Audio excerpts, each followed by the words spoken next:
नमस्कार दोस्तों, स्वागत है आपका आज के मुख्य समाचार में, जिसमें सबसे पहली और बड़ी खबर में आपको बताएंगे कि राम मंदिर निर्माण का क्रेडिट मोदी को देने पर सुब्रमण्यम स्वामी ने उठाए सवाल। पीएम मोदी की जगह इन जजों को कहा शुक्रिया। जी हां दोस्तों, आपको बता दें कि क्रेडिट लेने की होड़ यहां पर भाजपा के बीच में मची हुई है और यहां पर ऐसा दर्शाया जा रहा है कि भगवान राम किसी पार्टी विशेष के हैं। लेकिन इसी बीच भाजपा के अपने ही पूर्व नेता ने यहाँ पर जबरदस्त झटका भाजपा को दे दिया है और सीधा सीधा मोदी को इसका क्रेडिट देने के लिए सवाल उठाए हैं सुब्रमण्यम स्वामी ने और सुप्रीम कोर्ट के जज को दिया है इसके लिए धन्यवाद। इसी के साथ दूसरी खबर में आपको बताएंगे कि शास्त्र विरुद्ध नहीं जा सकते, 2 शंकराचार्यों ने कर दिया है दावा।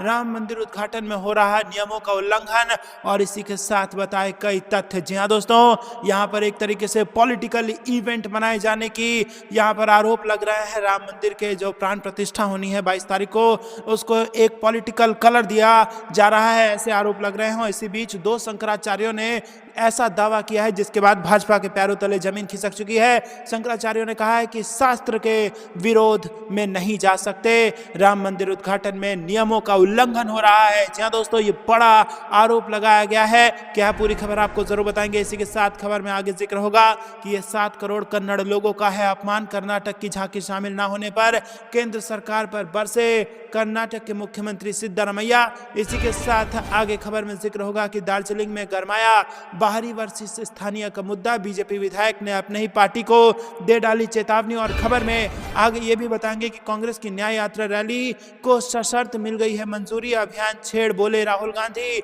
लेकर रहेंगे इंसाफ, सहो मत डरो मत। दोस्तों, इसी प्रकार की तमाम बड़ी खबरें आपके लिए लेके आए हैं। लेकिन उससे पहले अगर आपको भी ऐसा लगता है कि राम मंदिर आस्था का विषय है, उनको चंद वोट पाने के लिए पॉलिटिकल इवेंट में नहीं बदलना चाहिए और शास्त्रों के हिसाब से जो नियम है उसके हिसाब से जो भी प्राण प्रतिष्ठा होना है उसको किया जाना चाहिए और किसी एक आदमी को या फिर यूं कहिए कि प्रधानमंत्री मोदी को इसका क्रेडिट नहीं लेना चाहिए, बल्कि ये देश की भावना का नतीजा है और देश के सुप्रीम कोर्ट के आदेशों का नतीजा है। तो वीडियो को लाइक करके अपना समर्थन जरूर दर्ज कराइए और चैनल को सब्सक्राइब करके बेल आइकन दबाइए। साथ ही साथ कमेंट में लिखिए जय हिंद। रुक करते हैं सबसे पहली और बड़ी खबर की तरफ। राम मंदिर निर्माण का क्रेडिट मोदी को देने पर अपने ही नेता सुब्रमण्यम स्वामी ने उठाए सवाल और पीएम की जगह जजों को कहा शुक्रिया। दोस्तों, आपको बता दें कि उत्तर प्रदेश के अयोध्या में राम मंदिर बनकर तो तैयार है, लेकिन कहीं ना कहीं गोदी मीडिया के चैनलों पर इसको एक इस प्रकार से प्रकट किया जा रहा है कि कोई एक पार्टी या कोई एक नेता राम भगवान को भारत लेके आया है और अयोध्या लेके आया है। लेकिन इसी बीच आपको बता दें कि भाजपा के अपने ही नेता ने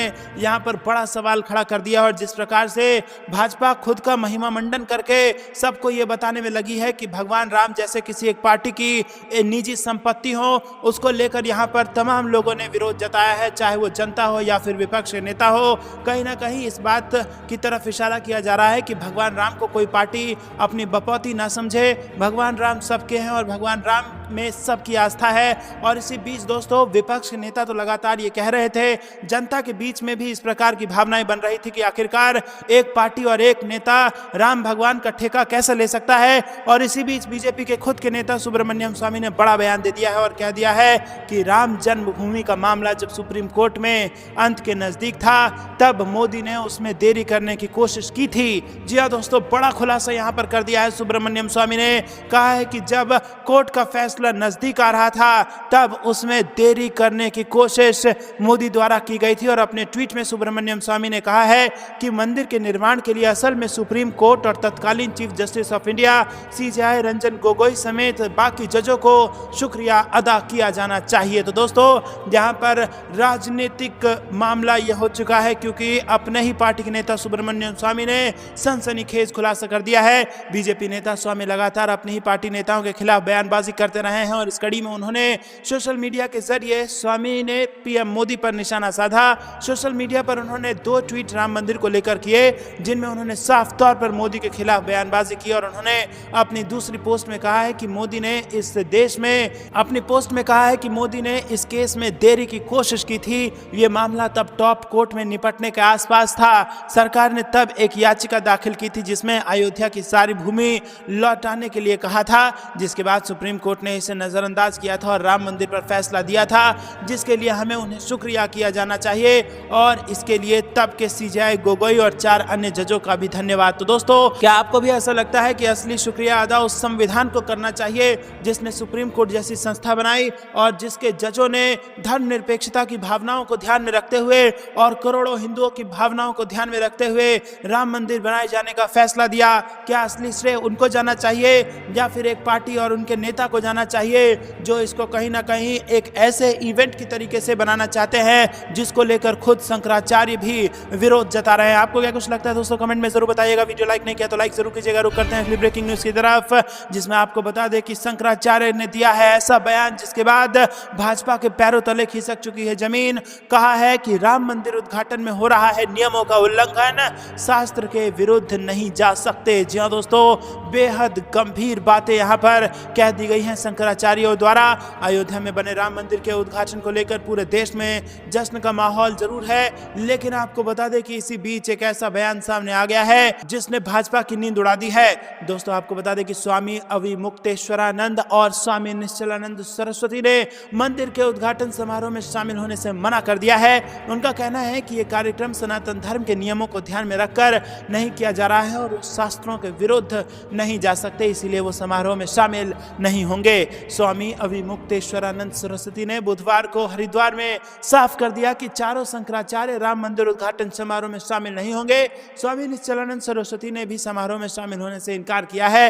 हालांकि बाकी दो शंकराचार्यों स्वामी भारती कृष्ण और स्वामी सदानंद सरस्वती की ओर से इसे लेकर कोई बयान नहीं आया है और ना ही शामिल होना है या शामिल होना है इसको लेकर अभी रुख साफ किया गया है। तो दोस्तों निश्चलानंद स्वामी जो कि वर्तमान शंकराचार्य हैं, उन्होंने भी इसको मना कर दिया है इसमें जाने से। आपको बता दें कि नियमों के उल्लंघन का यहाँ पर हवाला दिया गया है।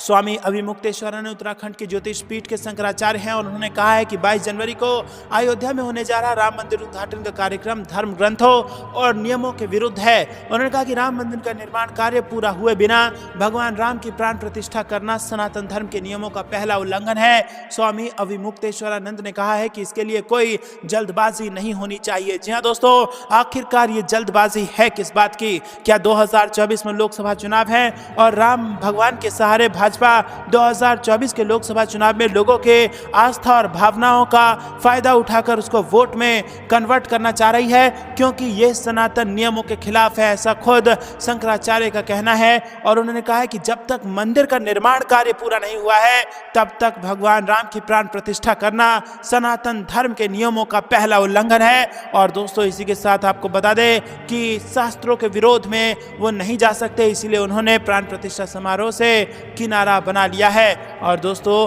उन्होंने कहा है कि भगवान राम की प्रतिमा वहां विराजमान करने का विचार ठीक नहीं है। समारोह आयोजित करने वाले हो सकते हैं हमें एंटी मोदी कहें, ऐसा नहीं है, लेकिन हम शास्त्रों के विरोध में नहीं जा सकते। तो आपको क्या कुछ लगता है दोस्तों, कमेंट में जरूर बताइए। क्या शास्त्रों के विरोध में भी भाजपा वोट पाने के लिए जा सकती है? अपनी राय कमेंट में जरूर बताइए। वीडियो को लाइक नहीं किया तो लाइक जरूर कीजिएगा और चैनल को सब्सक्राइब करके बेल आइकन दबाइए। रुक करते हैं अगली ब्रेकिंग न्यूज की तरफ, जो कि कर्नाटक से जुड़ी आ रही है। रिपब्लिक डे परेड में कन्नड़ लोगों का अपमान कर रही है भाजपा। कर्नाटक की झांकी शामिल न होने पर केंद्र पर बरसे सीएम सिद्धारमैया। जी दोस्तों, कांग्रेस ने गुरुवार को केंद्र सरकार पर प्रतिशोध की राजनीति करने के आरोप लगाए। दरअसल इस साल गणतंत्र दिवस की परेड में कर्नाटक की झांकी को शामिल नहीं किया गया। इसे लेकर कर्नाटक के मुख्यमंत्री सिद्धारमैया ने केंद्र सरकार पर निशाना साधा। सीएम ने सोशल मीडिया पोस्ट पर कहा कि केंद्र ने कर्नाटक की झांकी को इसलिए गणतंत्र दिवस की परेड में शामिल नहीं किया है क्योंकि कर्नाटक में अभी कांग्रेस की सरकार है। सिद्धारमैया की पोस्ट पर कांग्रेस महासचिव जयराम रमेश ने कहा कि यह प्रतिशोध का मोदी मंत्र है। वो अभी तक मई 2023 में कर्नाटक विधानसभा चुनाव में मेरी हार को भूले नहीं है और वो असल में एक छोटे व्यक्ति हैं। सिद्धारमैया ने बताया कि इस साल कर्नाटक की झांकी में मैसूर के राजा नलवाड़ी कृष्ण राजा वडियार के साथ रानी लक्ष्मीबाई की तरह अंग्रेजों से लड़ने वाली रानी चेन्नम्मा और बेंगलुरु के संस्थापक नाद प्रभु केम्पेगौड़ा के जीवन को प्रदर्शित करने का प्रस्ताव था और उसको केंद्र ने उसको पास नहीं किया, उसको अनुमति नहीं दी, जिसके बाद अब यहाँ पर कर्नाटक के लोगों के साथ लोगों का अपमान बताया जा रहा है इसको, और वो भी कर्नाटक के मुख्यमंत्री सिद्धारमैया द्वारा।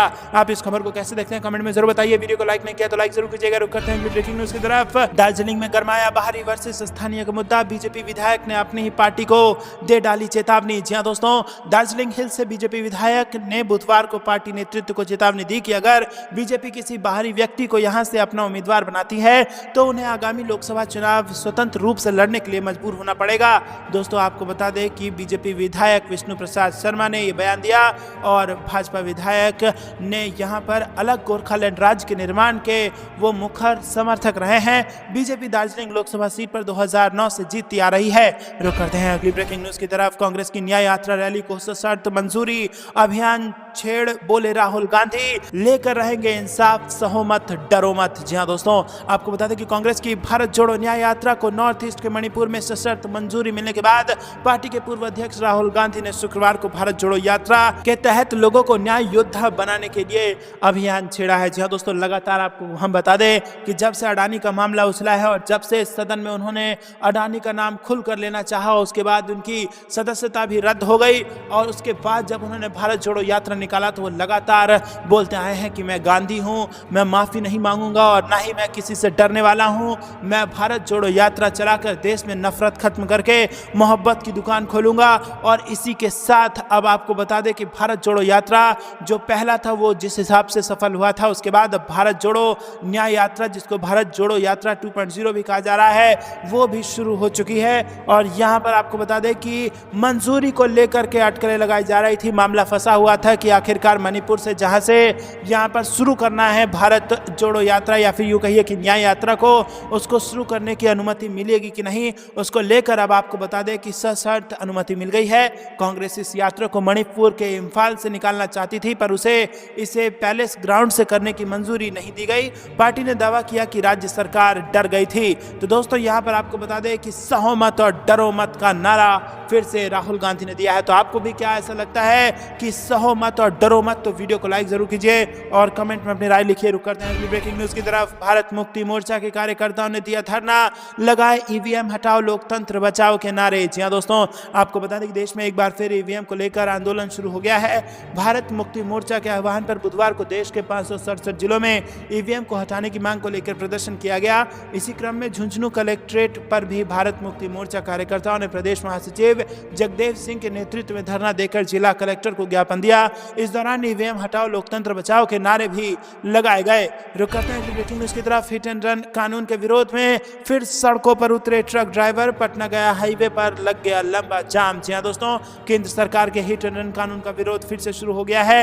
बिहार ड्राइवर महासंघ ने स्टीयरिंग छोड़ो आंदोलन का आह्वान किया और इसके बाद गुरुवार सुबह से ही ड्राइवरों ने हड़ताल शुरू कर दी है। पटना गया और अरवल बिहार शरीफ हाईवे पर लंबा जाम लग गया है। जहानाबाद में ड्राइवरों ने अपनी ट्रकों को सड़क पर खड़ा कर आवाजाही बंद कर दी है और इससे हाईवे पर वाहनों की लंबी कतार लग गई है। पटना, शेखपुरा, सिवान समेत अन्य शहरों में बुधवार को भी ट्रक और एम्बुलेंस चालकों ने हड़ताल बुलाई थी। तो दोस्तों आपको बता दें कि इससे पहले जब किसानों को लेकर बिना किसान की सहमति के, बिना किसान से विचार लिए, बिना विपक्ष के नेताओं से विचार लिए जब इस प्रकार का एक फरमान केंद्र सरकार द्वारा लाया गया था, उससे देश को जबरदस्त नुकसान हुआ था। चक्का जाम हो गया था। कई किसानों को लखीमपुर में अपनी जान गंवानी पड़ी थी और अर्थव्यवस्था पर जबरदस्त चोट पड़ी थी। लेकिन उसके बाद फिर से भारतीय जनता पार्टी एक ऐसा कानून लेकर आई है जिसमें विपक्ष की बिल्कुल भी सहमति नहीं है। विपक्ष का कोई विचार उसमें नहीं लिया गया, ना ही उन लोगों का विचार उसमें लिया गया जो उसमें स्टेक होल्डर्स थे, जिसका उस मामले से सीधा सीधा लेना देना था। किसी का विचार नहीं लिया गया और फिर से केंद्र द्वारा एक तरीके से कानून बना करके थोप दिया गया, जिसके बाद अब ये नतीजा आ रहा है कि फिर से देश को बड़े नुकसान हो रहे हैं और चक्का जाम की नौबत यहाँ पर दिख रही है। आपको क्या कुछ लगता है कमेंट में जरूर बताइए। क्या आपको भी ऐसा लगता है कि सत्ता के अहंकार से निकलने की आवश्यकता है और जिनके लिए नियम बनाया जा रहा है, for the people, to the people and by the people, जो कि लोकतंत्र की परिभाषा है, लोगों के लिए, लोगों द्वारा और लोगों से चलने वाली सरकार, उसको यथार्थ करने की आवश्यकता भाजपा को है? कमेंट करके जरूर बताइए। वीडियो को लाइक नहीं किया तो लाइक जरूर कीजिएगा। रुक करते हैं अगली ब्रेकिंग न्यूज की तरफ। बीजेपी के गुलाम है एकनाथ शिंदे, बेटे के सांसद होने पर नहीं दिखता परिवारवाद, महाराष्ट्र सीएम पर संजय राउत ने कर दिया है वार। जी हां दोस्तों, महाराष्ट्र की सियासत में बुधवार को बड़ा घटनाक्रम देखने को मिला जब विधानसभा स्पीकर ने शिवसेना को असली शिवसेना करार दिया। इस फैसले को शिवसेना पचा नहीं पा रही है और यही वजह है कि शिवसेना सांसद संजय राउत ने बड़ा हमला बोलते हुए गुरुवार को कहा कि मुख्यमंत्री एकनाथ शिंदे बीजेपी के गुलाम हैं। शिंदे के बेटे भी सांसद हैं, क्या उनको यहाँ परिवारवाद नहीं दिखता है? संजय राउत ने कहा कि एकनाथ शिंदे को परिवार की बात नहीं करनी चाहिए, उनका बेटा भी सांसद है। उद्धव ठाकरे ने उनके बेटे बेटे को उम्मीदवार बनाया था। सीएम शिंदे ने जिला प्रमुख की उम्मीदवारी काटकर अपने बेटे के लिए उम्मीदवार बनाई है और शिवसेना नेता ने पूछा कि क्या इसे परिवारवाद नहीं कहा जाना चाहिए, क्या ये आपका परिवारवाद नहीं है। रुक करते हैं ब्रेकिंग न्यूज की तरफ। राम मंदिर पर वीएचपी का क्या अधिकार, कांग्रेस नेता दिग्विजय सिंह ने भाजपा पर समाज को बांटने का लगाया आरोप। जी हां दोस्तों, राम मंदिर प्राण प्रतिष्ठा को लेकर कांग्रेस ने निमंत्रण अस्वीकार कर दिया है। कांग्रेस द्वारा निमंत्रण अस्वीकार किए जाने के बाद इस पर राजनीति शुरू हो गई है, क्योंकि कांग्रेस ने राम मंदिर प्राण प्रतिष्ठा समारोह को भाजपा और आरएसएस का इवेंट बताया। इस पर दिग्विजय सिंह ने कहा कि हमें इस पर आपत्ति है कि शंकराचार्य का अपमान किया जा रहा है। रुक करते हैं अगली ब्रेकिंग न्यूज की तरफ। कांग्रेस ने बदला न्याय यात्रा शुरू करने का स्थान, अब इम्फाल नहीं किसी और जिले से होगी शुरुआत। जी हां दोस्तों, कांग्रेस की ओर से तय कार्यक्रम के अनुसार पार्टी अध्यक्ष मल्लिकार्जुन खड़गे और पार्टी के वरिष्ठ नेताओं की मौजूदगी में राहुल गांधी के नेतृत्व में 14 जनवरी को यात्रा शुरू होगी। दोस्तों रुक करते हैं अगली ब्रेकिंग न्यूज की तरफ। राम मंदिर अधूरा, कहां गया बेटी बचाओ का नारा, अलका लांबा ने निकाली भड़ास, बीजेपी की लगा दी क्लास। जी हां दोस्तों, यहां पर बड़ी खबर आ रही है। कांग्रेस नेता राहुल गांधी की भारत जोड़ो यात्रा चल रही है और इसे लेकर जयपुर कांग्रेस ऑफिस में एआईसीसी महिला कांग्रेस अध्यक्ष अलका लांबा और पीसीसी अध्यक्ष गोविंद सिंह डोटासरा की प्रेस कॉन्फ्रेंस हुई, जिसमें अलका लांबा ने कांग्रेस की ओर से भड़ास निकाली और भाजपा की जमकर क्लास लगाई। अलका लांबा ने सबसे पहले राम मंदिर को लेकर बात की और कहा कि अधूरा राम मंदिर बनाकर भाजपा लोकसभा चुनाव में इसका फायदा उठाने की कोशिश कर रही है। अलका लांबा ने कहा कि गुरु शंकराचार्य ने मंदिर कार्यक्रम का विरोध किया तो भाजपा वालों ने उन्हें अधर्मी कहा, राष्ट्रपति को नहीं बुलाया, गुरु शंकराचार्य अपमानित महसूस कर रहे हैं। राम मंदिर में प्राण प्रतिष्ठा समारोह का बुलावा बीएचपी आरएसएस क्यों दे रही है? कांग्रेस ने कुछ नेताओं की निजी आस्था है कि वो राम मंदिर समारोह में भाग लेंगे या नहीं, लेकिन पार्टी गुरु शंकराचार्य के साथ है। चुनावी लाभ के लिए भाजपा आधे अधूरे राम मंदिर का उद्घाटन करवा रही है। चुनाव आयोग निष्पक्ष नहीं है, कुछ भी हो सकता है। रुक करते हैं अगली ब्रेकिंग न्यूज की तरफ। यूपी की भावी मुख्यमंत्री डिंपल यादव सपा कार्यालय के बाहर लगे होर्डिंग, बढ़ी राजनीतिक हलचल। जी हां दोस्तों, बेहद बड़ी खबर यहां पर आ रही है और उत्तर प्रदेश की सियासत में भूचाल आ चुका है। उत्तर प्रदेश में इस साल होने वाले लोकसभा चुनाव में सभी 80 की 80 सीटों पर जीत हासिल करना चाहती है समाजवादी पार्टी और इसी को लेकर पार्टी तैयारियों में जुट गई है। इसी बीच सपा कार्यालय के बाहर एक ऐसा पोस्टर लगा है जिसने सबको हैरान कर दिया है।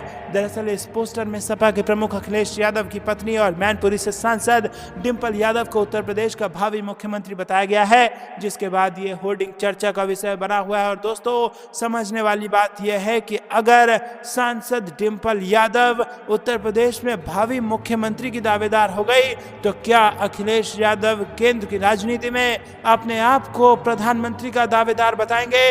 और क्या ओबीसी वोट बैंक का एकदम सटीक इस्तेमाल, या फिर यूं कहिए कि ओबीसी की ताकत को एकजुट कर अखिलेश यादव भाजपा को सत्ता से बेदखल कर पाएंगे? कमेंट में अपनी राय जरूर बताइए। वीडियो को लाइक नहीं किया तो लाइक जरूर कीजिएगा। रुक करते हैं ब्रेकिंग न्यूज की तरफ। ममता बनर्जी एक देश एक चुनाव से सहमत नहीं, चिट्ठी लिखकर दर्ज कराया विरोध। जी हां दोस्तों, केंद्र की मोदी सरकार वन नेशन वन इलेक्शन को लेकर कमेटी गठित कर चुकी है और इस 8 सदस्यीय कमेटी की अध्यक्षता पूर्व राष्ट्रपति रामनाथ कोविंद कर रहे हैं, लेकिन पश्चिम बंगाल की मुख्यमंत्री और तृणमूल कांग्रेस चीफ ममता बनर्जी ने इसे लेकर अपनी आपत्ति दर्ज करा दी है। रुक करते हैं ब्रेकिंग न्यूज की तरफ। भजन लाल सरकार में विभागों के बंटवारे, वरिष्ठ विधायक किरोड़ी लाल मीणा के साथ अन्याय हुआ, पायलट का बड़ा बयान। जी हां दोस्तों, भजन लाल सरकार में विभागों के बंटवारे से कई मंत्री अंदर खाने नाराज हैं और अब इसे लेकर पूर्व उप मुख्यमंत्री और कांग्रेस के वरिष्ठ नेता सचिन पायलट ने तंज कसा है। पायलट ने कहा है कि विभागों का बंटवारा करना मुख्यमंत्री का विशेष अधिकार है, लेकिन भाजपा के वरिष्ठ विधायक किरोड़ी लाल मीणा के साथ सही नहीं किया गया है, उनके साथ अन्याय हुआ है। पायलट ने बुधवार को प्रदेश कांग्रेस मुख्यालय में मीडिया से बातचीत करते हुए कहा कि हमारी सरकार के समय किरोड़ी लाल मीणा ने पूरे 5 साल सड़कों पर संघर्ष किया है, कई मुद्दे उन्हें जोर शोर से उठाए थे और हमें तो उम्मीद थी कि उन्हें सरकार में कोई बड़ी जिम्मेदारी दी जाएगी, लेकिन ऐसा नहीं हुआ। बहुत ही छोटा विभाग दिया गया, जो मेहनत उन्होंने विपक्ष में रहते की थी उसका फल उन्हें नहीं मिल पाया। रुक करते हैं अगली ब्रेकिंग न्यूज की तरफ। लोकसभा चुनाव के लिए फ्रंट फुट पर कांग्रेस की युवा टीम, सिंधिया के गढ़ से बीजेपी को घेरने का बना लिया प्लान। जी हां दोस्तों, जीतू पटवारी ने बीजेपी के मंत्री ज्योतिरादित्य सिंधिया पर तंज कसते हुए कहा कि केंद्र में कांग्रेस की सरकार बनने पर युवाओं के भविष्य के साथ खिलवाड़ करने वाली अग्निवीर योजना बंद कर दी जाएगी। रुक करते हैं अगली ब्रेकिंग न्यूज की तरफ, जहां पर आपको बता दें कि राहुल नार्वेकर का फैसला, दिल्ली के आकाओं ने लिखा, हार के बाद भड़का उद्धव गुट, मुखपत्र सामना में लगाया आरोप। जी हां दोस्तों, महाराष्ट्र के स्पीकर के फैसले पर शिवसेना ने अपने मुखपत्र सामना सामने में कहा कि महाराष्ट्र के गद्दारों को लेकर फैसला पहले से ही तय हो चुका था और ये स्पीकर का फैसला नहीं, ये दिल्ली का फरमान है। रुक करते हैं अगली ब्रेकिंग न्यूज की तरफ। कपिल सिब्बल ने की नार्वेकर के फैसले की आलोचना, कहा यही इस लोकतंत्र की जननी की त्रासदी है। महाराष्ट्र के मुख्यमंत्री एकनाथ शिंदे के नेतृत्व वाले गुट को असली शिवसेना घोषित किए जाने के एक दिन बाद राज्यसभा सदस्य कपिल सिब्बल ने कहा कि यही इस लोकतंत्र की जननी की त्रासदी है। रुक करते हैं अगली ब्रेकिंग न्यूज की तरफ, जहां पर आपको बता दें कि तेलंगाना बीजेपी को झटका। पूर्व मंत्री मुकेश गौड़ के बेटे ने दे दिया इस्तीफा और पार्टी पर लगाए गंभीर आरोप। रुक करते हैं अगली ब्रेकिंग न्यूज की तरफ। हरियाणा कांग्रेस ने मिशन 2024 के लिए कसी कमर, 15 जनवरी से शुरू करेगी स्पेशल कैंपेन, हर लोकसभा में बनेंगे वॉर रूम। रुक करते हैं अगली ब्रेकिंग न्यूज की तरफ। कांग्रेस के प्रदेश अध्यक्ष डोटासरा ने भजनलाल सरकार को बताया पर्ची सरकार चुन चुन कर वार। राजस्थान कांग्रेस के अध्यक्ष गोविंद सिंह डोटासरा ने यहां पर ये बड़ा बयान देते हुए बीजेपी को घेरा है। दोस्तों ये थी दिन भर की सारी जरूरी और बड़ी खबरें। अंत तक बने रहने के लिए बहुत बहुत धन्यवाद। जाने से पहले वीडियो को लाइक करके चैनल को सब्सक्राइब कीजिए और बेल आइकन दबाकर कमेंट में लिखे जय हिंद। अभी के लिए इतना ही। जय हिंद, जय भारत।